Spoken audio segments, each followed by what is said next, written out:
प्रवर्तते। उत्तिष्ठ नरशार्दूल कर्तव्यं दैवमानिकम्। कौसल्या सुप्रजा रामपूर्वा सन्ध्या प्रवर्तते। उत्तिष्ठ नरशार्दूल कर्तव्यं दैवमानिकम्। उत्तिष्ठोत्तिष्ठ गोविन्द उत्तिष्ठ गरुडध्वज। उत्तिष्ठ कमलाकान्त त्रैलोक्यं मङ्गलं कुरु। उत्तिष्ठोत्तिष्ठ गोविन्द उत्तिष्ठ गरुडध्वज। उत्तिष्ठ कमलाकान्त त्रैलोक्यं मङ्गलं कुरु। मातः समस्त जगदां मधुकैटभारे। वक्षो विहारिणि मनोहर दिव्यमूर्ते। श्रीस्वामि निःश्रित जनप्रिय दानशीले। श्रीवेङ्कटेश दयिते तव सुप्रभातम्। मातः समस्त जगदां मधुकैटभारे। वक्षो विहारिणि मनोहर दिव्यमूर्ते। श्रीस्वामि निःश्रित जनप्रिय दानशीले। श्रीवेङ्कटेश दयिते तव सुप्रभातम्। तव सुप्रभातमरविन्दलोचने। भवतु प्रसन्नमुखचन्द्रमण्डले। विधिशङ्करेन्द्रवनिताभिरर्चिते। वृषशैलनाथ दयिते दयानिधे। अर्त्यादि सप्तऋषयः समुपास्य सन्ध्याम्। आकाश सिन्धु कमलानि मनोहराणि। आदाय पादयुगमर्चयितुं प्रपन्नाः। शेषाद्रिशेखर विभो तव सुप्रभातम्। पञ्चाननाब्ज भव षण्मुख वासवाद्याः। त्रैविक्रमादिचरितं विबुधास्तुवन्ति। भाषापति पठति वासरशुद्धिमारात्। शेषाद्रिशेखर विभो तव सुप्रभातम्। ईषत् प्रफुल्ल सरसीरुहनारिकेल भूगत्रुमादिसु मनोहर पालिकानाम्। आवादिमन्दमनिलः सह दिव्यगन्धैः। शेषाद्रिशेखर विभो तव सुप्रभातम्। उन्मील्य नेत्रयुगमुत्तम पञ्चरस्ताः। पात्रावशिष्ट कदलीफलपायसानि। भुक्त्वा सलीलमतकेळि सुखा पठन्ति। शेषाद्रिशेखर विभो तव सुप्रभातम्। तन्त्री प्रकर्ष मधुरस्वनया विपञ्च्या। गायत्यनन्तचरितं तव नारदोऽपि। भाषा समक्रम सकृत्करचार रम्यम्। शेषाद्रिशेखर विभो तव सुप्रभातम्। भृङ्गावली च मकरन्दरसानुवित्तजङ्गारगीतनिनतैः सह सेवनाय। निर्यात्युपान्त सरसी कमलोदरेभ्य। शेषाद्रिशेखर विभो तव सुप्रभातम्। योषा गणेन वरदग्निविमध्यमाने। घोषालयेषु दधिमन्तन तीव्रघोषाः। रोषात् कलिं विदधते ककुपश्च कुम्भाः। शेषाद्रिशेखर विभो तव सुप्रभातम्। पद्मे च मित्र च तपत्रगतालिवर्गाः। हर्तुं श्रियं कुवलयस्य निजाङ्गलक्ष्म्या। भेरी निनादमिव बिभ्रति तीव्रनादम्। शेषाद्रिशेखर विभो तव सुप्रभातम्। श्रीमन्नभीष्टवरदाखिल लोकबन्धो। श्री श्रीनिवास जगदेकदयैक सिन्धो। श्रीदेवतागृहभुजान्तर दिव्यमूर्ते। श्रीवेङ्कटाचलपते तव सुप्रभातम्। श्रीमन्नभीष्टवरदाखिल लोकबन्धो। श्री श्रीनिवास जगदेकदयैक सिन्धो। श्रीदेवतागृहभुजान्तर दिव्यमूर्ते। श्रीवेङ्कटाचलपते तव सुप्रभातम्। श्रीस्वामि पुष्करिणिकाप्लव निर्मलाङ्गाः। श्रेयोर्तिनो हर विरिञ्चि सनन्दनाद्याः। द्वारे वसन्ति वरवेद्रहतोत्तमाङ्गाः। श्रीवेङ्कटाचलपते तव सुप्रभातम्।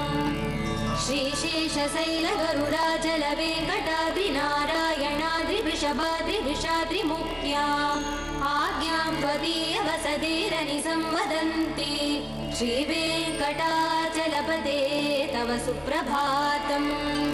सेवा परा शिव सुरेश कृशानुधर्म रक्षोऽम्बुनाथ पवमान धनाधिनाथाः बद्धाञ्जलि प्रविलसन्निजशीष देशाः श्रीवेङ्कटाचलपते तव सुप्रभातम् घाटीषु देवि गराज मृगाधिराज नागाधिराज गजराज हयाधिराजाः स्वस्वाधिकार महिमाधिकमर्तयन्ते श्रीवेङ्कटाचलपते तव सुप्रभातम् सूर्येन्दुभौमबुधवाक्पति काव्यसौरि स्वर्भानुकेतु दिविशत् परिषत् प्रधानाः त्वद्दासदासचरमावधिदासदासाः श्रीवेङ्कटाचलपते तव सुप्रभातम् त्वत्पादधूलिभरितस्फुरितोत्तमाङ्गाः स्वर्गापवर्गनिरवेश निजान्तरङ्गाः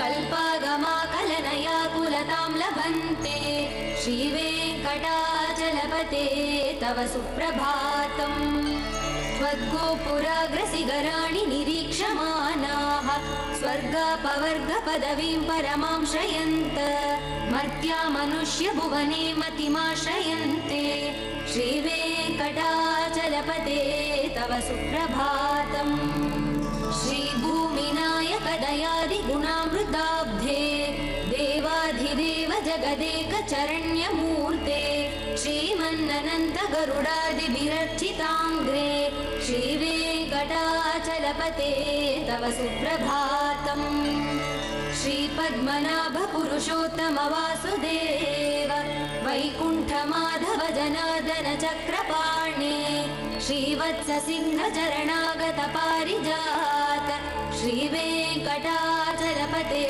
तव सुप्रभातम् कन्दर्पदर्पहर सुन्दर दिव्यमूर्ते कान्ताकुचाम्बुरुह कुट्मललोल दृष्टे कल्याण निर्मल गुणाकर दिव्यकीर्ते श्रीवेङ्कटाचलपते तव सुप्रभातम् मीनाकृते कमटकोल नृसिंहवर्णिन् स्वामिन् परस्वत तपोधन रामचन्द्र तेषां स राम यदुनन्दन कल्किरूप श्रीवेङ्कटाचलपते तव सुप्रभातम् नीलालवङ्ग घनसार सुगन्धितीर्थम् दिव्यं वियत्सरिदि हेमघटेषु पूर्णम् धृत्वाद्य वैदिकसिकामणयः प्रहृष्टाः तिष्ठन्ति वेङ्कटपते तव सुप्रभातम् भास्वानुदेति विकचानि सरोरुहाणि सम्पूरयन्ति निनदैकबुभो विहङ्गाः श्रीवैष्णवा सततमर्थितमङ्गलास्ते धामाश्रयन्ति तव वेङ्कटसुप्रभातम् ಶ್ರೀ ಗುರುಭ್ಯೋ ನಮಃ ಹರಿ ಓಂ ವ್ಯಾಸಾಯ ಭವನಾಶಾಯ ಶ್ರೀಶಾಯ ಗುಣರಾಶಯೇ ಹೃದ್ಯಾಯ ಶುದ್ಧ ವಿದ್ಯಾಯ ಮಧ್ವಾಯ ಚ ನಮೋ ನಮಃ ಶ್ರೀ ಗುರುಭ್ಯೋ ನಮಃ ಹರೇ ಶ್ರೀನಿವಾಸ. ಎಲ್ಲ ಆಧ್ಯಾತ್ಮಿಕ ಬಂಧುಗಳಿಗೆ ಹೃತ್ಪೂರ್ವಕವಾದಂಥ ಅಭಿವಂದನೆಗಳು ಮತ್ತು ಅಭಿನಂದನೆಗಳು. ಆರಾಧನೆಯ ಆರಾಮ ಕುಟುಂಬದ ಎಲ್ಲ ಚಿಂತಕರಿಗೆ ಹೃತ್ಪೂರ್ವಕವಾದಂತಹ ಸ್ವಾಗತವನ್ನು ಕೋರ್ತಾ, ಬಂಧುಗಳೇ, ದೇಹದ ಸ್ವಾಸ್ಥ್ಯವನ್ನು ಕಾಪಾಡಲಿಕ್ಕೆ ಒಳಗಿರುವ ಮಲಮೂತ್ರಗಳನ್ನು ಹೊರಗೆ ಹಾಕುವ ಪ್ರಕ್ರಿಯೆಯಲ್ಲಿ ನಾವು ಗಮನಿಸಬೇಕಾದ ಎಚ್ಚರಿಕೆಯ ಸಂಗತಿ ಏನಂದರೆ, ನಾವು ಅದನ್ನು ತಡೆದು ನಿಲ್ಲಿಸಬಾರದು, ಒತ್ತಡದಿಂದ ಹೊರಗೆ ಹಾಕುವಂತೆ ಇರಬಾರದು. ಅದು ಬಂದಾಗ ಅದನ್ನು ಕಾರ್ಯವನ್ನು ಮುಗಿಸಬೇಕು ಅಂತಂತಾರೆ. ಈ ರೀತಿ ಮಾಡಿದಾಗ ನಾವು ಅತ್ಯಂತ ನಿರಾಳವಾದ ಜೀವನವನ್ನು ಮಾಡಲಿಕ್ಕೆ ಸಾಧ್ಯ ಇದೆ. ಆ ವೇಗವನ್ನು ನಿಲ್ಲಿಸಬೇಡಿ. ಮಾನಸಿಕವಾದ ಸಮಸ್ಯೆಗಳಾದ ಲೋಭ ಶೋಕಾದಿಗಳ ಈರ್ಷ್ಯಾದಿಗಳ ವೇಗವನ್ನು ತಡೆದು ನಿಲ್ಲಿಸಿ ಅಂತ ಪ್ರಾಚೀನರು ಕೊಟ್ಟಿದ್ದಾರೆ. ಅದರಲ್ಲಿ ಇನ್ನೊಂದು ಹೇಳ್ತಾರೆ, ನಿರ್ಲಜ್ಜ ಭಾವ, ನಾಚಿಕೆ ಪಡೆದಿರತಕ್ಕಂಥದ್ದೊಂದು ಸ್ಥಿತಿ ಇದೆ. ಅದು ಆ ವೇಗವನ್ನು ಕೂಡ ನಿಲ್ಲಿಸಿ ಅಂತಂತಾರೆ. ಅಂದರೆ ಅರ್ಥ ಏನು? ನಾಚಿಕೆ ಪಡಬೇಕು. ಯಾವ ವಿಷಯದಲ್ಲಿ? ದೇಶದ ವಿಷಯದಲ್ಲಿ, ಧರ್ಮದ ವಿಷಯದಲ್ಲಿ, ಸಚ್ಚಿಂತನೆ ವಿಷಯದಲ್ಲಿ, ಪ್ರಾಮಾಣಿಕತೆ ನಾಚಿಕೆ ಪಡಬೇಕಾ? ಇಲ್ಲ. ಅಧರ್ಮವನ್ನು ಮಾಡುವಾಗ, ಸಮಾಜಕ್ಕೆ ವಿರುದ್ಧವಾಗಿ ನಡೆಯುವ ಸಂದರ್ಭದಲ್ಲಿ, ಅತ್ಯಂತ ಅಹಿತಕಾರಿ ಘಟನೆಗಳನ್ನು ಮಾಡುವ ಸಂದರ್ಭದಲ್ಲಿ, ಮೋಸವನ್ನು ಮಾಡುವ ಸಂದರ್ಭದಲ್ಲಿ, ದೌರ್ಜನ್ಯವನ್ನು ಮಾಡುವಾಗ, ದೇವರಿಗೆ ವಿರುದ್ಧವಾದ ಕೆಲಸ ಮಾಡುವಾಗ, ತಂದೆ ತಾಯಿಗಳಿಗೆ ದ್ರೋಹವನ್ನು ಮಾಡುವಾಗ, ಇತ್ಯಾದಿಯಾಗಿ ಕೆಟ್ಟ ಕೆಲಸಗಳನ್ನು ಮಾಡುವಾಗ ನಮಗೆ ನಾಚಿಕೆ ಇರಬೇಕು. ಆದರೆ ಇವತ್ತು ಹಾಗೆ ಇಲ್ಲ. ನಮ್ಮ ಪರಿಸ್ಥಿತಿ ಏನಾಗಿದೆ ಅಂದರೆ, ದೇವರು, ದೇಶ, ಧರ್ಮ, ಪರಂಪರೆ, ಗುರು ಹಿರಿಯಂದಾಗ ತುಂಬ ನಾಚಿಕೆ. ಇವನು ನನ್ನ ತಂದೆ, ಇವರು ನನ್ನ ತಾಯಿ ಅಂತ ಹೇಳಿಕೆ ನಾವು ನಾಚಿಕೆ ಪಡ್ತೇವೆ. ಯಾಕೆ? ವಿ ಆರ್ ಎಜುಕೇಟೆಡ್, ತುಂಬ ಬುದ್ಧಿವಂತರು, ತುಂಬ ವಿದ್ಯಾವಂತರ ಭಾವನೆಯಿಂದಾಗಿ ಅತ್ಯಂತ ನಮ್ಮನ್ನು ಹೆತ್ತು ಸಾಕಿದಂತಹ ತಂದೆ ತಾಯಿಗಳು ಅನಕ್ಷರಸ್ಥರನ್ನೊಂದೇ ಒಂದು ಕಾರಣದಿಂದಾಗಿ ನೋಡಲಿಕ್ಕೆ ಭಾರಿ ಟಿಪ್ ಟಾಪ್ ಆಗಿರ್ತೇವೆ, ಮಾತಲ್ಲಿ ಭಾರಿ ಇಂಗ್ಲೀಷ್ ಶಬ್ದಗಳು ಬರ್ತಿರ್ತವೆ, ಆದರೆ ಹೃದಯವಂತಿಕೆ ಇರುವುದಿಲ್ಲ. ಒಂದು ಅದ್ಭುತವಾದ ನಾಗರಿಕತೆಯ ಭ್ರಮೆಯಲ್ಲಿ ಅನಾಗರಿಕವಾದ ಪ್ರಪಂಚದಲ್ಲಿ ನಾವು ಬೆಳಗ್ತಾ ಇರ್ತೇವೆ. ನಾಚಿಕೆ ಏನಂತ ತಂದೆ ತಾಯಿ ಎನ್ನಲಿಕ್ಕೆ ನಮಗೆ ನಾಚಿಕೆ ಆಗುತ್ತೆ. ಆಗಿರಬಾರ್ದು. ಅವರ ಬಗ್ಗೆ ಭಾವನೆ ಇರಬೇಕು, ಪೂರ್ಣವಾದ ಭಾವ ಇರಬೇಕು. ದೇಶದ ಬಗ್ಗೆ ನಾನೊಬ್ಬ ಭಾರತೀಯ, ನಾನೊಬ್ಬ ಅದ್ಭುತವಾದ ಭಾರತಾಂಬೆಯ ಮಗ ಅನ್ನುವಂಥ ನಮಗೆ ದೀಕ್ಷೆ ಇರಬೇಕು. ಅದು ಹೇಳಲಿಕ್ಕೆ ನಾಚಿಕೆ ಪಡ್ತೇವೆ. ಒಬ್ಬ ಭಗವದ್ಭಕ್ತನಾಗಿದ್ದಲ್ಲಿಗೆ ನಾಚಿಕೆ ಪಡ್ತಾ ಇದ್ದೇವೆ, ಅದಿರಬಾರ್ದು. ದಾಸರು ಹೇಳ್ತಾರೆ, ಲಜ್ಜೆ ಬಿಟ್ಟು ಕುಣಿಯರೆಂಬ ಕಾಗದ ಬಂದಿದೆ. ಕಾಗದ ಬಂದಿದೆ ನಮ್ಮ ಕಮಲನಾಭನದು. ನೀವು ಸುಖವಾಗಿರಬೇಕಾ? ಲಜ್ಜೆ ಬಿಟ್ಟು ಕುಣಿಯಿರಿ. ಎಲ್ಲಿ? ಸಮಾಜದ ಮುಂದೆ ಅಲ್ಲ, ದೇವರ ಮುಂದೆ.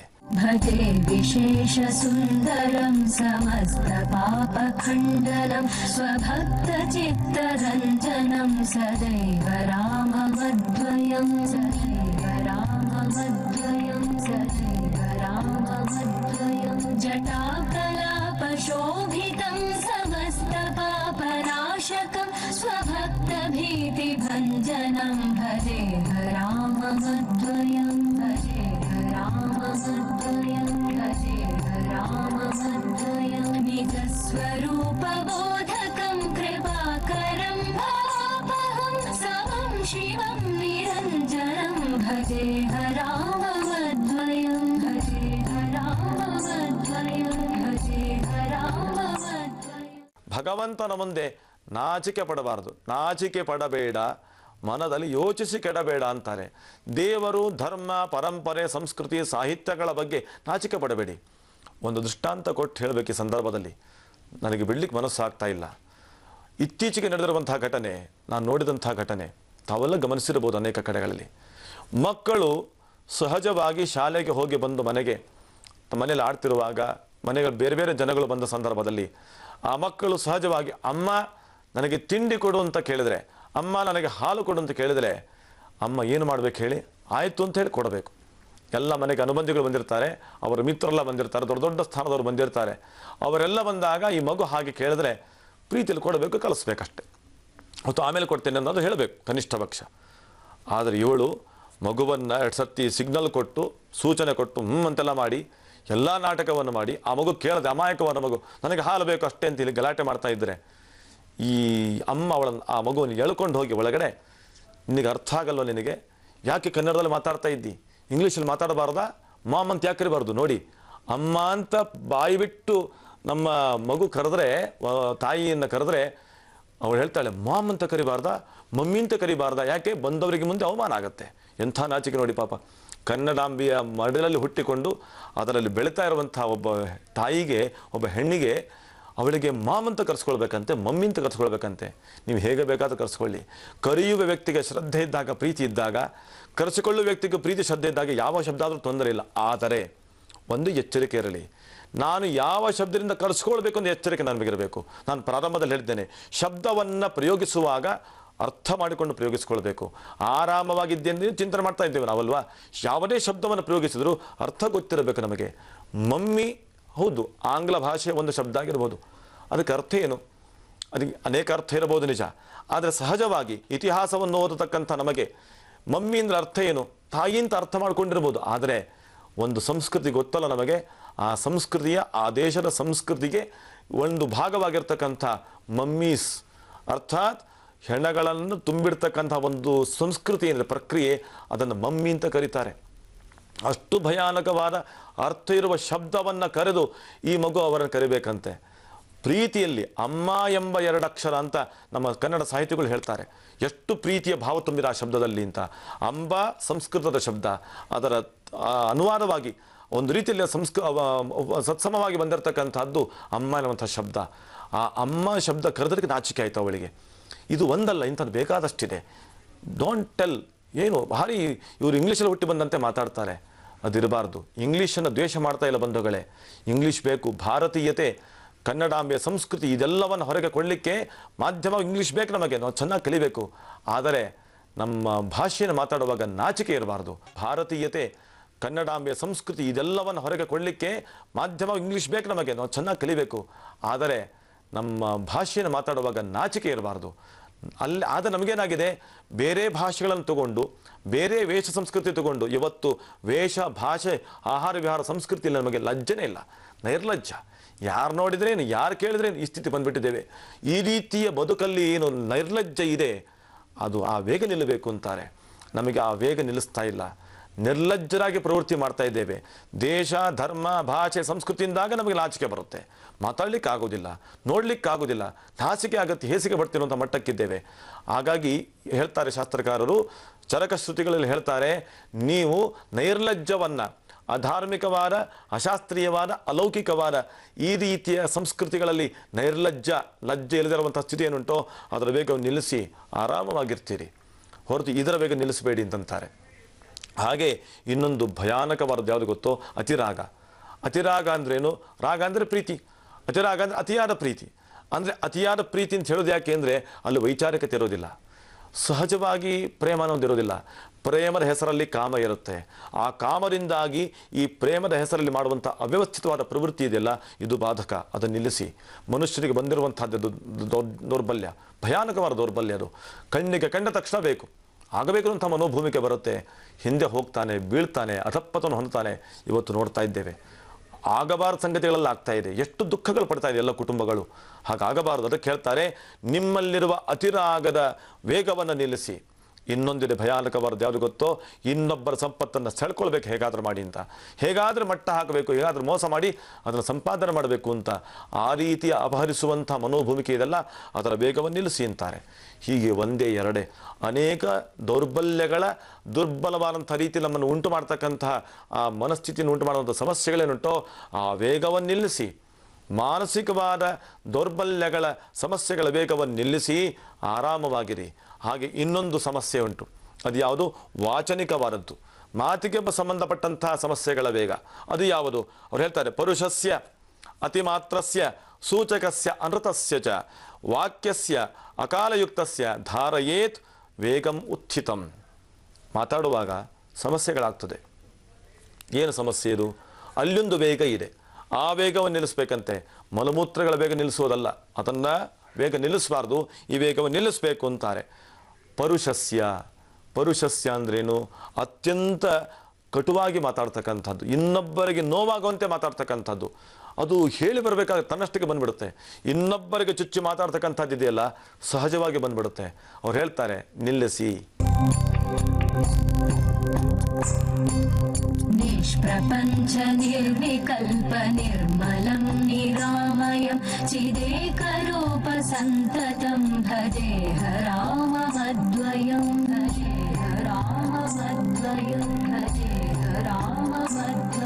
भवाब्धिपोतरूपकं ह्यशेषदेहकल्पितं गुणाकरं कृपाकरं भजेह राममद्वयं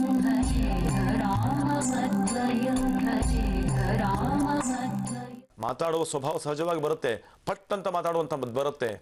ಮಾತಾಡಬೇಡಿ, ವೇಗವನ್ನು ನಿಲ್ಲಿಸಿ. ಪರುಷಸ್ಯ, ನಿಮ್ಮ ಮಾತಿನ ಸಮಸ್ಯೆಯಲ್ಲಿ ಬಂದದ್ದು ಯಾವುದು? ಪರುಷಸ್ಯ, ಕಟುವಾಗಿ ಮಾತಾಡುವ, ಇನ್ನೊಬ್ಬರ ಮನಸ್ಸಿಗೆ ನೋವನ್ನುಂಟು ಮಾಡ್ತಕ್ಕಂಥ, ಇನ್ನೊಬ್ಬರ ಉದ್ಯಮೆಗೆ, ಇನ್ನೊಬ್ಬರ ಜೀವನಕ್ಕೆ, ಇನ್ನೊಬ್ಬರ ಆನಂದಕ್ಕೆ ತೊಂದರೆಯನ್ನುಂಟು ಮಾಡ್ತಕ್ಕಂಥ ಆ ಕಟು ಮಾತು ಏನಿದೆ ಅದರ ವೇಗವನ್ನು ನಿಲ್ಲಿಸಿ. ಆಮೇಲೆ ಅತಿಮಾತ್ರಸ್ಯ. ಅತಿಮಾತ್ರ ಅಂದ್ರೇನು? ಮಾತಾಡ್ತಾ ಇರೋದು.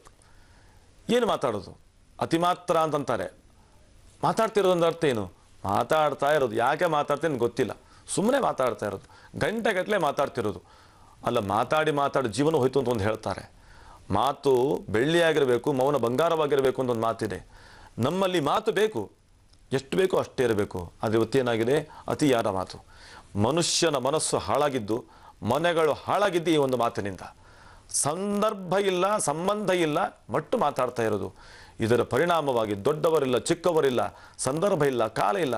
ಹೀಗಾಗಿ ಎಲ್ಲ ರೀತಿಯ ಅತಿಯಾಗಿರುವಂಥ ವ್ಯರ್ಥವಾದ ಮಾತನ್ನಾಡಿದ್ದಕ್ಕೆ ಇವತ್ತು ಸಮಸ್ಯೆ ಬಂದಿದೆ.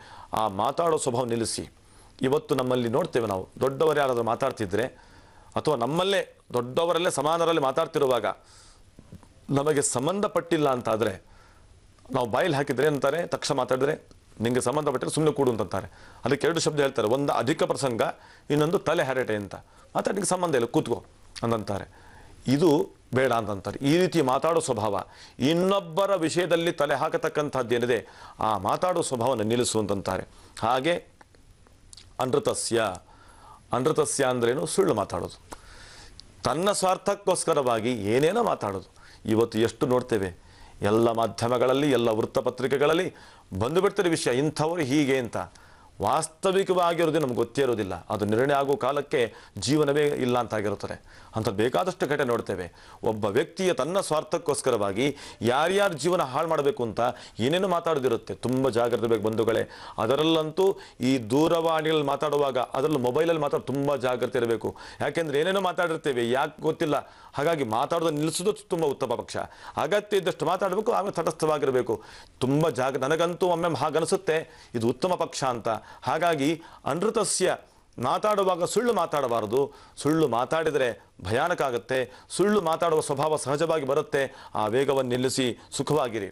ಹಾಗೆ ಅಕಾಲಯುಕ್ತಸ್ಯ, ಕಾಲಕ್ಕೆ ಮಾತಾಡಬೇಕು. ನಮಗೆ ಹಾಗಿಲ್ಲ, ಯಾವಾಗ ಬೇಕೋ ಹಾಗೆ ಮಾತಾಡಲ್ಲ, ಯಾವಾಗ ಬೇಡ ಅವಾಗ ಮಾತಾಡ್ತಾ ಇರ್ತೇವೆ. ಇದು ದೊಡ್ಡ ದೋಷ.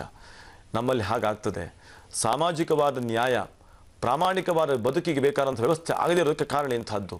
ಕಾಲ ಬಂದಾಗ ಮಾತಾಡಬೇಕ್ರಿ. ನಮಗೆ ಇಂಥ ಸಂದರ್ಭದಲ್ಲಿ ನಿರ್ಣಯ ಆಗಬೇಕಾದ್ರೆ ಸಮುಚಿತವಾಗಿ ಮಾತಾಡಬೇಕು. ನಾವು ಮಾತಾಡೋದಿಲ್ಲ. ಇಂಥ ಸಮಸ್ಯೆಗಳು ಸಾವಿರ ಇದೆ ನಮ್ಮಲ್ಲಿ, ಮಾತಿಗೆ ಸಂಬಂಧಪಟ್ಟದ್ದು. ಅದನ್ನು ನಿಲ್ಲಿಸಿ ಅಂತಾರೆ. ಆ ವೇಗವನ್ನು ನೀವು ನಿಲ್ಲಿಸಿದರೆ ಆರಾಮವಾಗಿರ್ತೀರಿ ಅಂತ. ಹೀಗೆ ಮಾನಸಿಕವಾದ ದೌರ್ಬಲ್ಯ ಪರಿಹಾರವನ್ನು ಮಾಡಲಿಕ್ಕೆ ಆ ವೇಗವನ್ನು ನಿಲ್ಲಿಸಿ, ವಾಚನಿಕವಾದ ಸಮಸ್ಯೆ ವೇಗವನ್ನು ಪರಿಹಾರ ಮಾಡಿ ಅದರ ಆನಂದವನ್ನು ಪಡ್ರಿ. ಇನ್ನು ದೈಹಿಕವಾದದಿದೆ, ಅದು ಹೇಗೆ ಎನ್ನುವುದನ್ನು ಮುಂದಿನ ಚಿಂತನೆಯಲ್ಲಿ ನಾವು ಮಾಡೋಣ ಅಂತ ಹೇಳ್ತಾ ಶ್ರೀಕೃಷ್ಣಾರ್ಪಣ.